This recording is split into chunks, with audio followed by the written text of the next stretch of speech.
প্রত্যেক মাসেই আমরা আত্মীয় সভা করে থাকি এবং বিভিন্ন বিষয় নিয়ে আলোচনা হয়, সাহিত্য, গান, নাটক, কোনো বিশিষ্ট ব্যক্তিত্ব।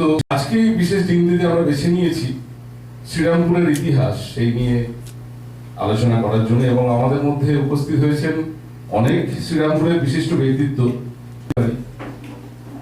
আজকে আমাদের মধ্যে উপস্থিত হয়েছেন আমাদের সবার প্রিয় গোরাদা। জগন্নাথ বাড়ি বা শ্রীরামপুরের রথবাড়ি আপনারা প্রত্যেকেই জানেন। আমি যখনই বলি আমি শ্রীরামপুর থেকে আসছি, যেখানেই যাই না কেন, দেশে বিদেশে, সবাই কিন্তু ওই একটা কথাই বলে, মহেশের রথ। এটা ঐতিহাসিক এবং সাহিত্যের বিভিন্ন জায়গায় এটা পরিচিতি আছে, সারা পৃথিবীতে এর নাম। সেই সম্পর্কে আমি দু এক কথা বলার জন্য মঞ্চে ডেকে নিচ্ছি আমাদের প্রিয় গোরাদা সৌমেন অধিকারী মহাশয়। কিছু স্মারক সুনামদানের পক্ষ থেকে ওনাকে শ্রীরামপুরের এই মহেশের রথ এবং জগন্নাথ বাড়ির যে মাহাত্ম্য সেই সম্পর্কে দু এক কথা বলার জন্য অনুরোধ করছি।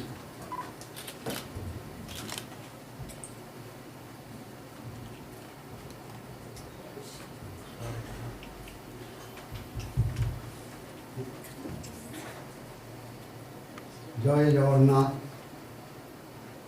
আজ আমি এই শুভ লগ্নে শুভ দিনে সুরাঙ্গন বিজ্ঞানের যে আত্মীয় সভাতে আমি উপস্থিত হতে পেরেছি, আমি নিজেকে খুব ধন্য মনে করছি।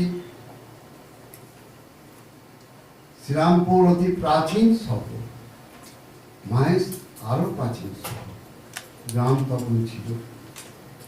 তা প্রথমে যিনি ঘোষণা করলেন, তিনি যে বললেন সেই কথাটা পুনরায় আমি একবার বলছি, যে জম্মু কাশ্মীরে এই দুদিন আগে যে ঘটনা ঘটে গেল সেটা খুবই মর্মান্তিক এবং দুঃখে। কত স্ত্রী স্বামী হারা হলো, কত ছেলে মেয়ে তার বাবাকে হারালেন। তাদের প্রতি আমি শ্রদ্ধার্ঘ চিত্তে দুঃখ প্রকাশ করছি, সমবেদনা জানাচ্ছি। আমার সামনে যারা আছেন, যারা বয়োজ্যেষ্ঠ আছেন, তাদের প্রতি প্রণাম জানিয়ে এবং আমার চেয়ে ছোট যারা, তাদের প্রতি আন্তরিক স্নেহ ভালোবাসা জানিয়ে আমি আরম্ভ করছি। মহেশ ছিল অতি প্রাচীন গ্রাম, তখন হিংস্র স্থাপত্য, ঘন বসতি জঙ্গলে পরিপূর্ণ।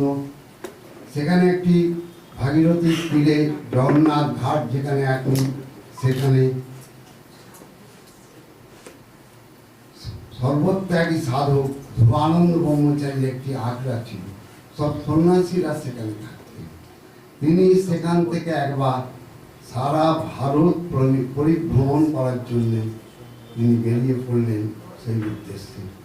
অবশেষে তিনি উপস্থিত হলেন পুরীতে, যে তার আরাধ্য দেবতা জগন্নাথ, বলরাম, সুভদ্রা এবং সহদেবতাগণের তিনি নিজ হাতে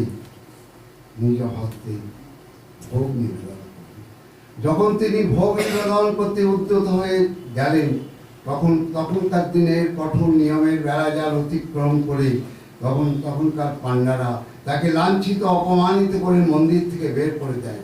বলেন, কে একজন অর্বাচীন সন্ন্যাসী, তোমার এত বড় স্পর্ধা, তুমি এখানে সহস্তে প্রভুকে ভোগ নিবেদন করতে এসেছো, তুমি এখান থেকে বেরিয়ে যাও।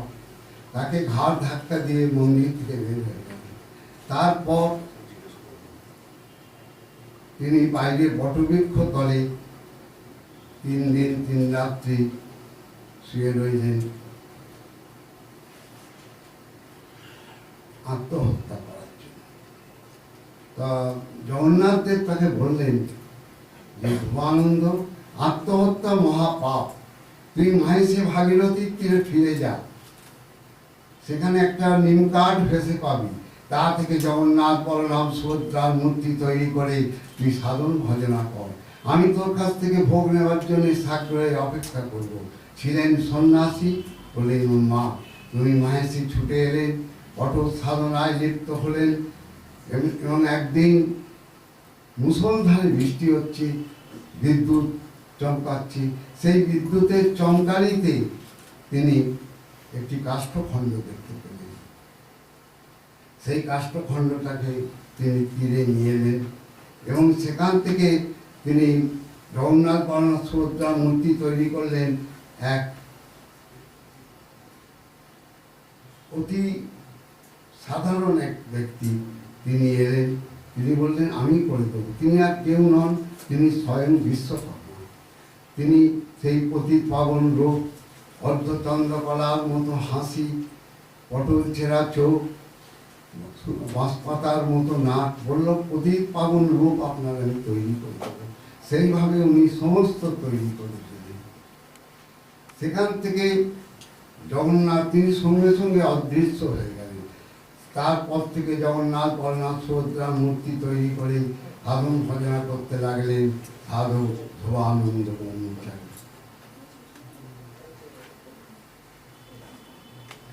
আর এদিকে তার বয়স বাড়তে চলল, তিনি পক্ষকেশ বৃদ্ধ হলে উত্থান শক্তি রহিত। আর এই সময় আমাদের চৈতন্য মহাপ্রভু নীলাচলের উদ্দেশ্যে যাত্রা করেছে। সঙ্গে কোনো বিহি ভক্তকে নেয়নি, তিনি নিয়েছেন জগদানন্দ, দামোদর, মুকুন্দ, নিত্যানন্দ। তখন আমাদের যিনি পূর্বপুরুষ সাধক কমলাকর ত্রিপ্রায়কে তিনি নিয়ে নিলেন। তারপর তিনি চাষড়ায় গেলেন, যেটা এখন গৌর মন্দির, সেখানে গেলেন। কাশীশ্বর পণ্ডিত তার অনুরাগী ভক্ত, সেখানে তিনি এক রাত্রি অবস্থান করলেন। তারপর তিনি চলে এলেন মায়ের জগন্নাথ ঘাটে। তখন সাধক ধর্মানন্দ ব্রহ্মচারী বলছেন যে অবতার আমি তোমার কাছে এসেছি। তা চৈতন্য মহাপ্রভু বললেন খুব ভালো ভালো তোমায় এসেছ, আমি আমার আর ওঠবার ক্ষমতা নেই, উত্থান শক্তি রহিত হয়ে গেছে। আপনি বলুন এই জগন্নাথ দেবের সেবা পূজার ভার কি গ্রহণ করবে? এই জগন্নাথ দেবের সেবা পূজার ভার গ্রহণ করবার জন্যে তিনি ঠাকুর কমলাকরকে নির্দেশ দিলেন যে কমলাকর তোমার আমার সঙ্গে গিয়ে নীলাচলে কাজ নেই, তুমি মাহেশের নবনীলাচল প্রতিষ্ঠা করে জগন্নাথ দেবের সেবা পূজার ভার গ্রহণ করো। পুরী হচ্ছে নীলাচল, মাহেশ হচ্ছে নবনীলাচল। এটা কোনো ভক্তের যে আখ্যা নয়, এটা স্বয়ং চৈতন্য মহাপ্রভু এটা বলে গেছে। এই মাহেশের একটা বৈশিষ্ট্য হলো এই যে জগন্নাথ মাহেশ জগন্নাথ মন্দিরে জগন্নাথ বলরাম সুভদ্রার মূর্তি তৈরি আছে, এটা 623 বছর ধরে একভাবে রয়েছে। এই 623 বছর বিগত হয়ে গেল, কিন্তু আমাদের মূর্তি বদলানো হয় না। পুরীতে যেমন 12 বছর অন্তর নব কলেবর হয়, পুরীতে আবার নতুন করে বদলে আবার আরম্ভ হয়ে যায়। আর আমাদের এখানে এই সাধক ধ্রুবানন্দ ব্রহ্মচারী প্রতিষ্ঠিত 622-23 বছরে স্বপ্নাথ বিষ্ণু দারু মূর্তি একভাবে রয়েছে। আমাদের মূর্তি কখনো বদলানো হয় না। আর এই মূর্তিকে প্রতি বছর স্নান যাত্রার দিন নিয়ে যাওয়া হচ্ছে, ঘরা ঘরা গঙ্গা জল এবং দুধ দিয়ে স্নান করানো হচ্ছে। তারপর তাকে রথে ওঠানো হচ্ছে, নামানো হচ্ছে। তিনি অবিচল অবিকৃত অচল অটল ধীর শান্ত, তার কিছুই হয়নি। আপনারা হয়তো বলবেন যে নিমকাঠ, নিমকাঠ তো থাকবে, কিন্তু 623 বছর ধরে একটা নিমকাঠ সম্ভব থাকা, এইটাই হচ্ছে মাহেশের বৈশিষ্ট্য। এইভাবে জগন্নাথ বলরাম সুভদ্রার মূর্তি তৈরি হয়ে গেছে। আর আমাদের এখানে হয় নব যৌবন উৎসব, আর পুরীতে হয় নব কলেবর। পুরীর যে নতুন করে আবার মূর্তি তৈরি হয়, আবার কলেবর হয়। আর আমাদের এখানে প্রতি বছর ওই অঙ্গরাগ করা হয়, এবং যে অঙ্গরাগটা করা হয় সেটা 5 বিচির থেকে আটা, কাজল লতা থেকে কালি, যে ভাস্কর করবেন কালো পুঁথি থেকে কালো রং, সাদা শঙ্খ বসে সাদা রং। তিনি এক মনে গামছা পরে মুখে চাপা দিয়ে খুব সুন্দরভাবে এবং অতি সাধনার পথে তিনি জগন্নাথ বলরাম সুভদ্রার মূর্তি তৈরি করেন। এই জগন্নাথ বলরাম সুভদ্রার মূর্তি কখনো বদলানো হয় না, সেই মূর্তি একভাবে রয়েছে। জগন্নাথ হচ্ছেন জগতের নাথ, জগতের বন্ধু, জগতের পিতা, পরম পিতা। সেই জগন্নাথ দেবকে এখনো আমরা এখানে পূজা হচ্ছে, ভোগ দেওয়া হচ্ছে, সব কিছুই হচ্ছে। আর আমাদের এখানে যে ভোগ রাগ হয় সেটা পুরীর মতো। আমরা বলি খিচুড়ি, অন্ন, পায়েস, এই তিল নিয়ে মায়ে। আমাদের এখানে সব কিছুই হয় সমস্ত পুরীর মতো, অর্থাৎ ডাল থাপড়ানো হয় না, ফ্যান গালা হয় না, এক পাকে রান্না, আমাদের সর্ষের তেল চলে না। সমস্ত পুরীতে যা হয় আমাদের একভাবে জগন্নাথ দেব এখানে বিরাজ করে আসছেন। তা আমরা বলি যে হে জগন্নাথ, তুমি জগতের নাথ, জগতের বন্ধু, জগতের পিতা,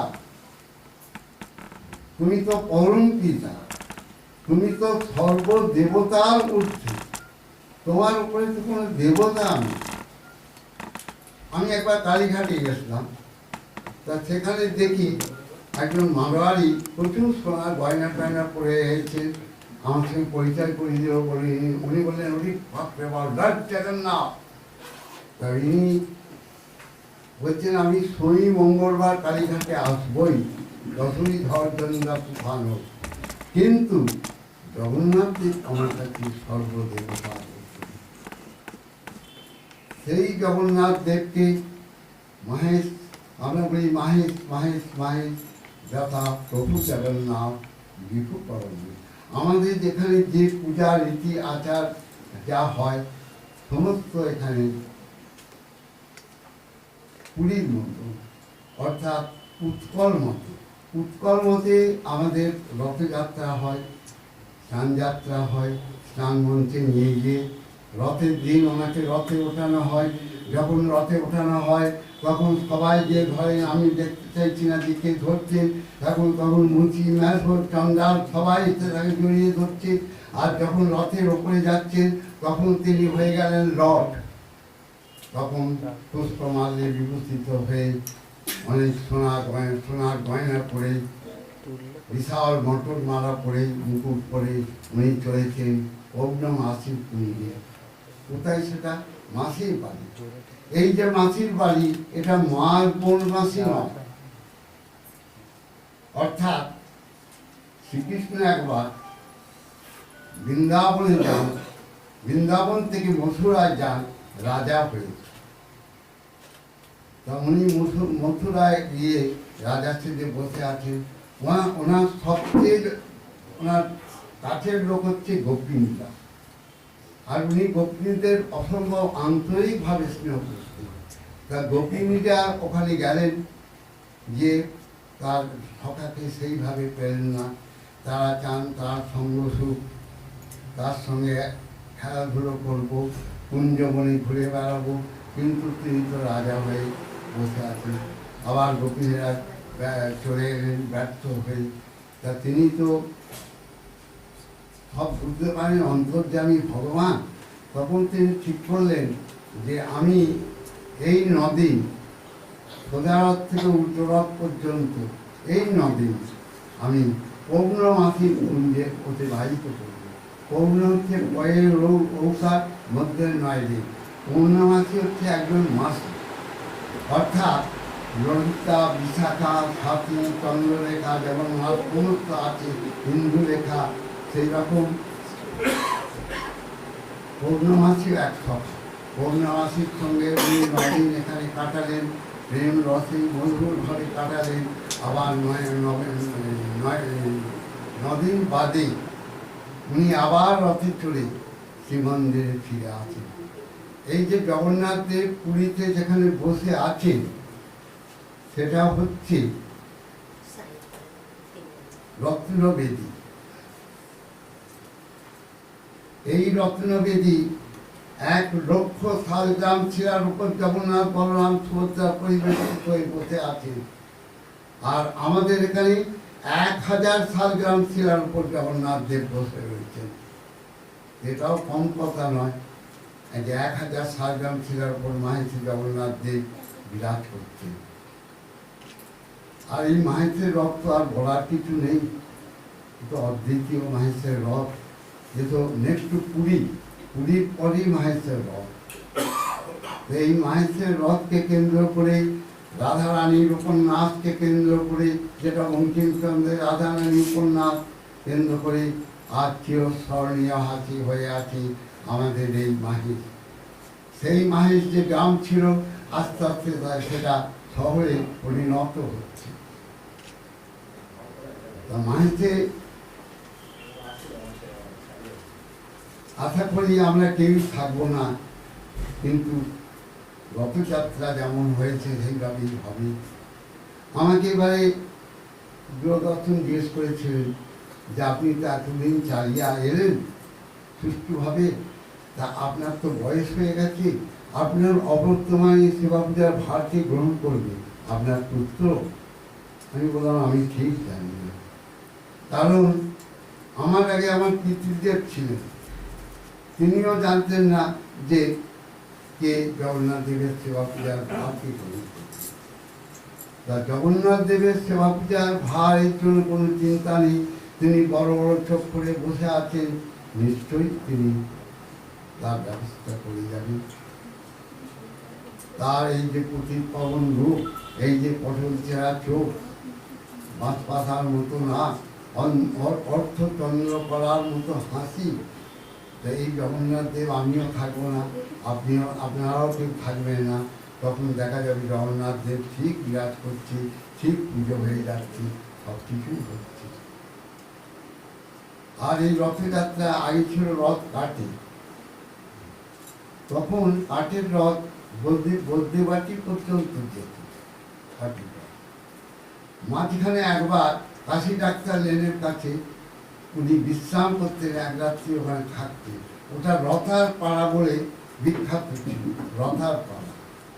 সেখানে আবার মেলা বসত। সেখান থেকে পরের দিন উনি চলে গেলেন চারটা, তারপর সেটা চলে এলেন বল্লভপুর ঠাকুর বাড়িতে। তো বল্লভপুর ঠাকুর বাড়িতে রাধা বল্লভের ওখানে কিছুদিন ছিলেন। তারপর সেখানকার সেবায়িতদের সঙ্গে ঠিক মনোমালিন্য হওয়ার পর উনি আবার চলে এলেন এই মুগ্ধ মাহেশে, এই কাছাকাছি, যেটা এখন অধ্যাপক সরাজ মুখার্জির বাড়ি, তার পাশেই উনি সেখানে হোগলার ঘর করে কিছুদিন ছিলেন। তারপর এই যেখানে এখন আছেন মাসির বাড়ি, এইখানে তিনি এলেন। তা এখানেই সেইভাবে বিরাট হচ্ছে। মাসির বাড়িতে এখনো পুজো হয়, এখন আমাদের ব্রাহ্মণ নিয়োগ করা আছে, কিন্তু জগন্নাথ দেবের সেই পরিবেশটা তো ওখানে নেই। মাসির বাড়ির যে পরিবেশ হওয়া থাকা উচিত, আসল কথার পাশে যে আবহাওয়া, সেটা ভালো নয়, যেটা জগন্নাথ মন্দিরের সুস্থভাব চলছে। তা আমরা চাইছি আমাদের তো এবার পর্যটন হওয়ার পথে,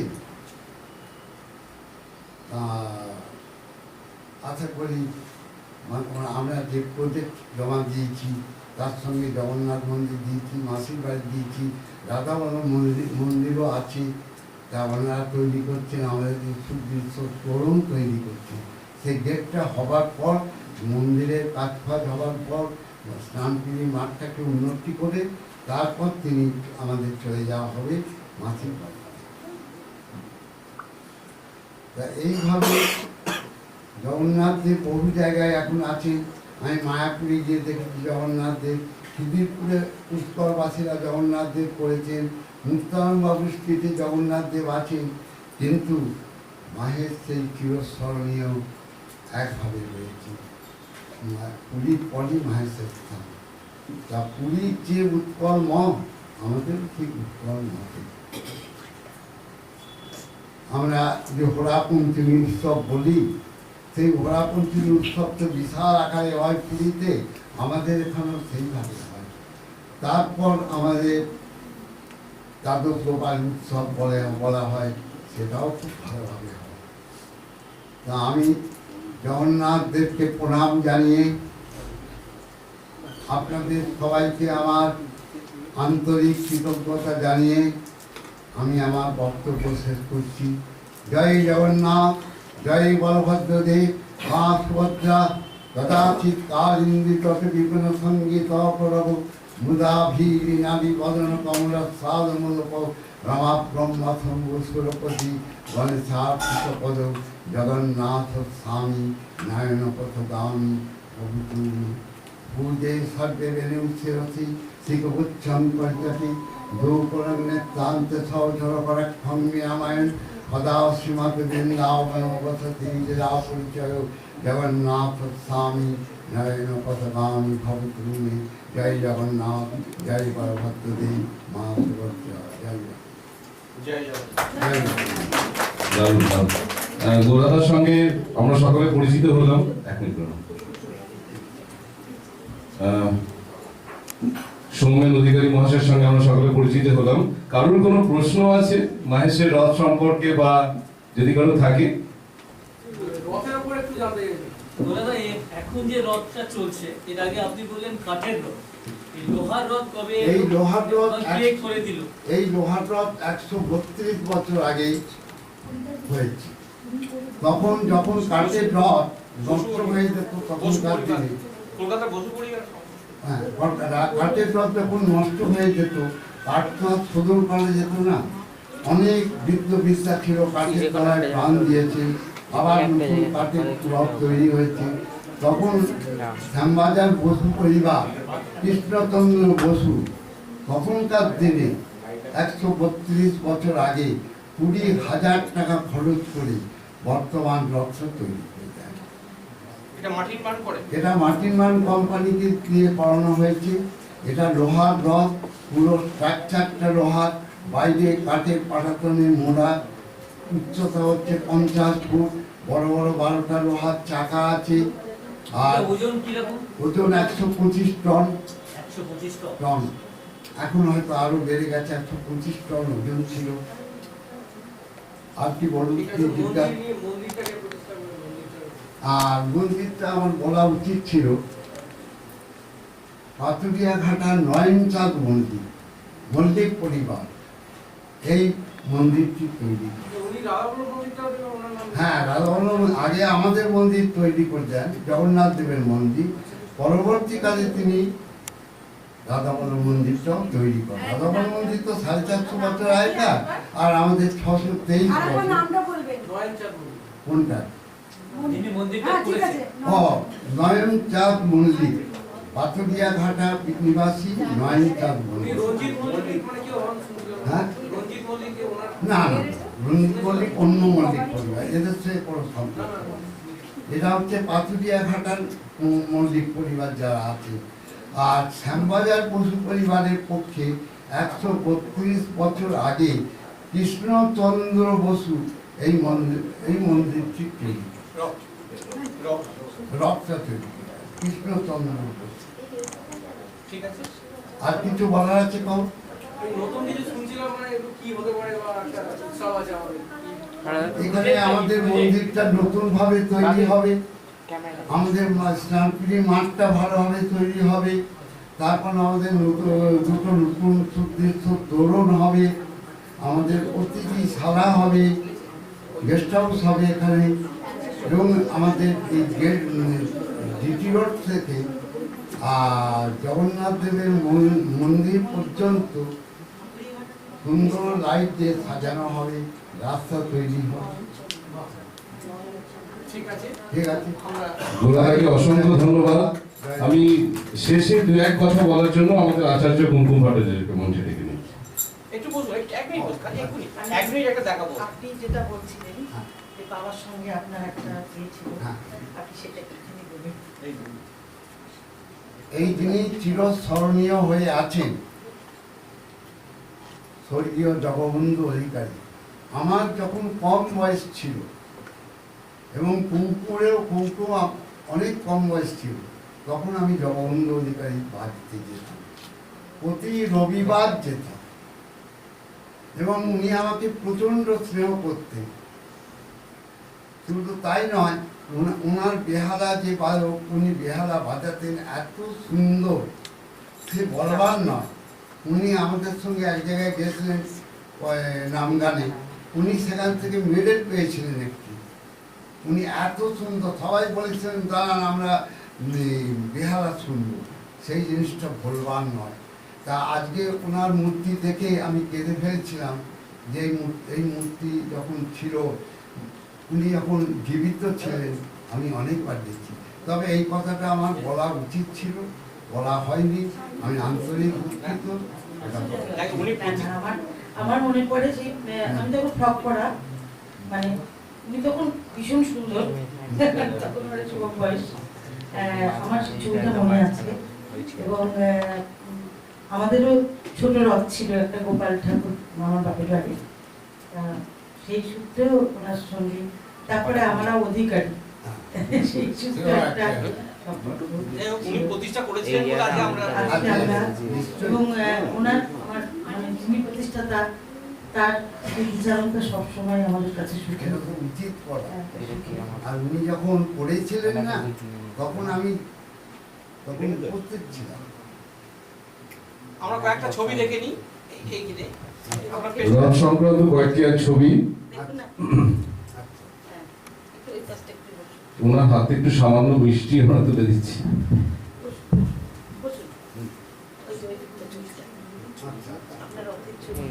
ও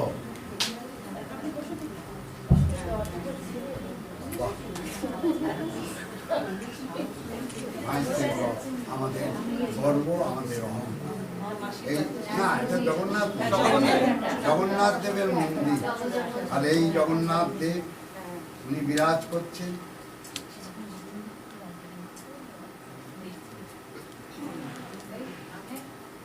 বাহ, সুন্দর। এটা বড় মজা হয়েছে। মাইস রথে যাত্রা।